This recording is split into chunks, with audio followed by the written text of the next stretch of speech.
Hello, Recapped Mystery here. Today, I'm going to explain a science fiction film called Last Sunrise. Watch out and take care.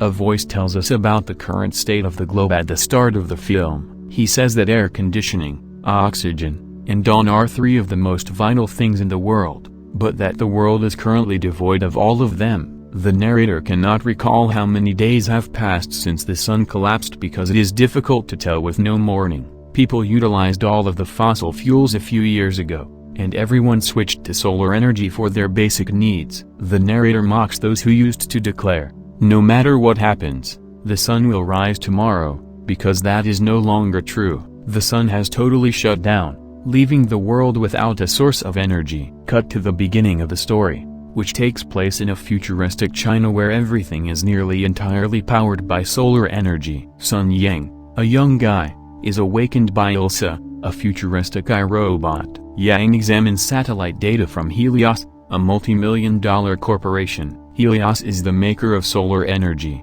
which powers 3/4 of China. Its CEO, Wang, is at the center of this historical shift and is lauded for his achievements. Yang analyzes and updates Helios satellite data on his website. Yang is worried by the disappearance of a neighboring star as he performs this assignment. He says that the sun is affected by the absence of this star. However, the iRobot informs him that such a deduction is not conceivable because it violates the rule of conservation of energy. When Yang leaves his flat, we notice that every street and shop uses Helios solar panels. In the background, the corporation announces the development of solar energy in District 4, the only district that Helios has yet to take over. Its logo can be found everywhere. Yang is awakened the next day by an emergency alarm on his PC. He discovers that the sun's brilliance has decreased by 15% and is rapidly decreasing. The eye informs Yang that his assumption about the star was correct. Yang promptly instructs Ilsa to contact Helios CEO,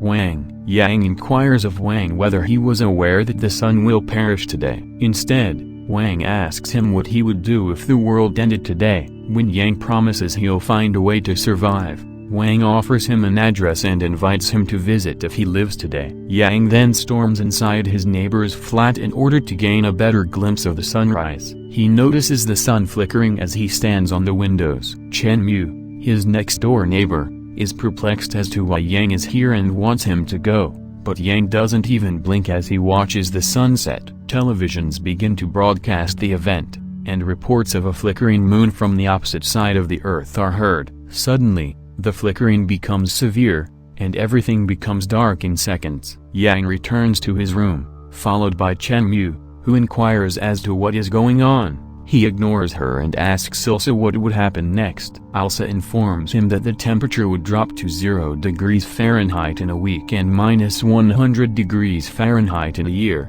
Oxygen will gradually deplete, all kinds of life will vanish, and the Earth will become a frozen planet. Yang requests that Chen Mu depart the city and leaves himself. People are perplexed and terrified. The grocery shop is crowded with people trying to stock up on groceries, but the cashier is unable to check out due to a power outage. The lights are still on, but they will be turned off in 24 hours. Yang brings a bottle of water and a map to help him find the area Wang said. On his way out, he walks into a dark alley, and a mugger knocks him out and injures his leg. After that, he grabs his money. Ilsa informs him that he has slept for 12 hours and 18 minutes when he reopens his eyes. He dashes back to his apartment, gathering his belongings and some quick noodles. Chen Mu has arrived at his door with her backpack, seeking for his assistance in contacting her parents. Yang informs her that he is unable to assist her and requests that she go. When she mentions having a car, the two decide to travel together. Before embarking on the journey, Chen Mu promises Yang that after they visit CEO Wang, he would take her to her parents' house. The two then leave for the location, encountering a major traffic jam along the way. Chen Mu gets out of the car to use the loo, and Yang takes advantage of the opportunity to drive away, but is stopped by a mob. When she returns, she questions why he isn't at the spot where they parked, and he lies, saying he was making a U-turn. They arrive at Wang's house late at night and meet other people who have become stranded there. They drink around the fire, while Yang hides in a corner. Elsa eventually quits talking to him once his watch runs out of power. Yang is saddened at the loss of the iRobot because she was his sole companion. Chenmu notices this and attempts to console him. The two converse and form a bond. When they wake up later, Yang asks Wang what his goal is. Yang believes that because Wang is a billionaire, he will be able to live. To his chagrin, Wang declares that the situation is irreversible and that he intends to remain in the location till death. According to Wang,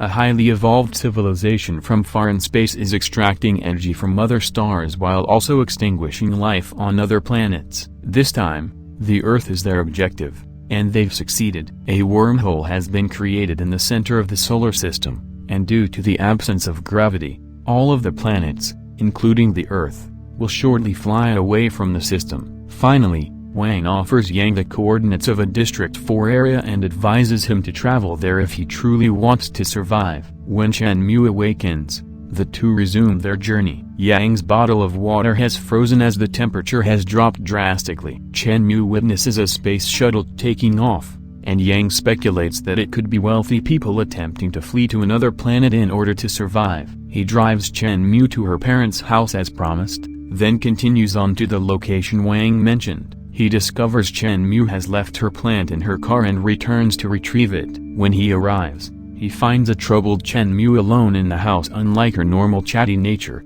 she doesn't say anything. In the event of an emergency, the entire community had fled. We see that the fish aquarium in the house is frozen. Yang enters a room and is horrified to see both of her parents dead in the bed. He snatches a letter from her father's hand and returns it to Chenmu. They were apparently preparing for Chenmu's arrival before the sunset. A group of thugs broke into the house and killed both of them as they wrote her the note begging her to take care of herself in the city. Chenmu sobs when Yang tells her that he, too, is an orphan and has no idea who his parents are. He invites her to accompany him to District 4, the location Wang mentioned. The two proceed on their quest. After a while, they arrive at District 3 and are startled because the chart led them astray. Their car's battery is fading, so they drive a little further and come across a house that sells energy. When they enter, an elderly couple greets them and claims to have electricity derived from coal. However, the woman locks Chenmu inside the lavatory and steals Yang's car keys. They apologize before getting into the car and driving away. Chenmu and Yang are in trouble. They're getting close to District 4, but Yang's leg injury from when the thug attacked him is worsening. He tells Chenmu to go there alone, but she insists on going with Yang. They decide to walk to District 4 after much deliberation. They stop along the route to eat instant noodles and gaze at the gorgeous and harsh night sky. Without the light, it is breathtakingly lovely. When they return to the city, they find their automobile abandoned by the side of the road, but soon a bunch of mine workers arrives, looking for them. Yang turns himself in to save Chenmu. They take him to their headquarters and employ him as a mine worker to dig coal. Chenmu, on the other hand, does not give up and goes to rescue Yang with only a pepper spray. She tries to get him out of there, but Yang is shot in the process. When they get back in the car, Chenmu speeds to District 4, trying to save Yang. They come to a halt at the District 4 entrance, and Yang realizes that the area offers geothermal energy that can save them. They continue their journey, and the windows of the car in the road begin to freeze. They don't have much time, but their automobile runs out of battery and stops. With no other option, the two remain in the back seat, clutching each other's hands. The two are in their final moments on Earth, according to an electronic voice from the automobile. Chenmu calls Yang's name after a while, but he does not respond. Crying, she rests her head on his shoulder and freezes to death. An automobile pulls up alongside them afterwards. A couple emerges from it, bringing unconscious Yang and Chenmu with them. They transport the two to a safe location in District 4. Finally, a voice in the background narrates that the Earth is speeding into another galaxy. They will soon arrive at their new abode, which has 3 suns. Please subscribe to assist the channel, turn on notification and leave a like. Thank you for taking the time to watch. See you again soon.